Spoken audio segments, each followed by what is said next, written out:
আজকে সবাই আমাকে রেখে খেতে বসে গেছে আগে আগে। চলো দেখি কি কি রান্না হয়েছে, কি কি খাওয়া দাওয়া হচ্ছে। কি কি রান্না করেছো আজকে দেখি, একটু দেখাও তো। পাট শাক দিয়ে চিংড়ি মাছ। আর এইটা কি? এটা হচ্ছে পটল মাছ। কি পটল মাছ না শাইটিং মাছ?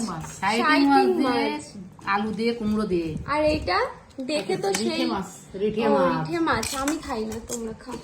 এটা আর কি? ডাল। আচ্ছা ডাল আর দেখা দেবে না। আর কি করেছে তাই? আমের টক। আমের টক। আমের পাপড়।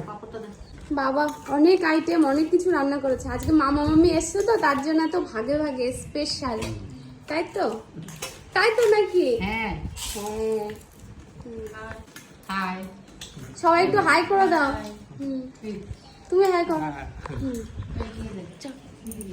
তো ওরা সবাই খেয়ে নেবে, তারপরে আমি খাবো, কারণ আমার পাখি ঘুমাচ্ছে তো, ওকে ডিউটি দিতে হচ্ছে আমার। ও ঘুম থেকে উঠে গেলে তখন আবার সমস্যা।